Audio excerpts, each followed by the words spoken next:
Hello મિત્રો, જય શ્રી કૃષ્ણ બધાને. આજે આપણે ઘઉંના લોટમાંથી એક મીઠાઈ તૈયાર કરશું. તો એના માટે આપણે એક વાટકો દૂધ લઈ લીધું છે અને આપણે ઉકળવા માટે મૂકી દઈશું.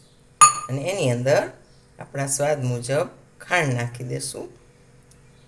એક વાટકો લોટ લઈ લેશું ઘઉંનો.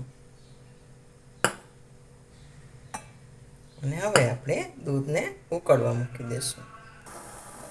તો અડધો વાટકો ઘી લઈ લીધું છે અને સેજ ગરમ કરી લીધું છે. તો આપણે પહેલાં ઘી લઈ લઈશું અડધો વાટકો અને એની અંદર આપણે એક આખો વાટકો ઘઉંનો લોટ નાખી દઈશું. હવે આને આપણે સારી રીતે શેકી લેવાનું છે. લોટ શેકાઈ રહ્યો છે અને આ બાજુ આપણું દૂધ ઉકળી રહ્યું છે. આ બંનેને હજુ 10 મિનિટ આપણે આ રીતે કલર ચેન્જ થાય ત્યાં સુધી લોટને શેકવાનો છે અને દૂધ જાડું થાય ત્યાં સુધી આપણે રાખવાનું છે. અને આપણે આ દૂધની અંદર અડધી વાટકી જેટલી ખાંડ પણ નાખી દીધી છે, એટલે એકદમ સરસ ખાંડનું પાણી પણ બળી જશે.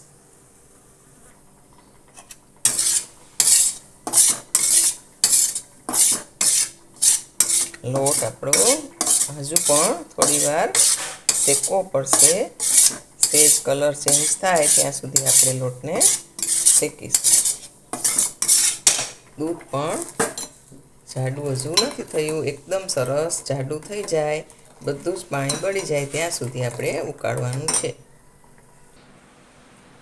લોટ સરસ કલર બદલી ગયો છે અને શેકાઈ ગયો છે અને આ બાજુ દૂધ પણ આપણું ઉકળીને અડધું થઈ ગયું છે.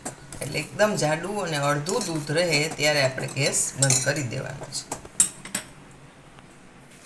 આ બધું જે જાડું થઈ અને ઠંડુ થઈ ગયું છે દૂધ, તો આપણે આની અંદર નાખી દઈશું અને એકદમ સરસ હલાવી લઈશું. આ એક મોટી ચમચી જેટલું કોપરાનું ખમણ 1-2 ચમચી જેટલું ઉમેરશું. આ આપણા સ્વાદ મુજબ આપણે વધારે ઓછું કરી શકીએ છીએ.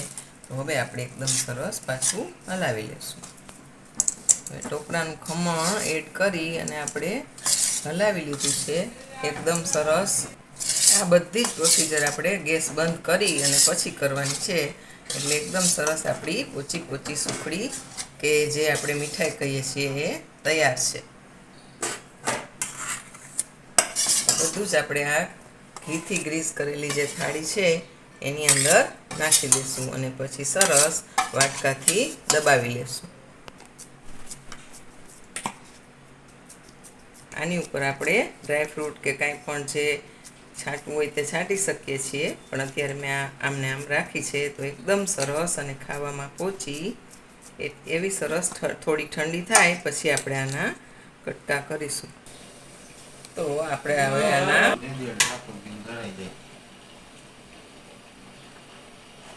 સરસ નાના નાના ટુકડા કરી લેશું.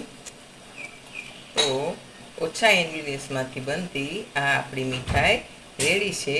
હવે આપણે આના ટુકડા કરી અને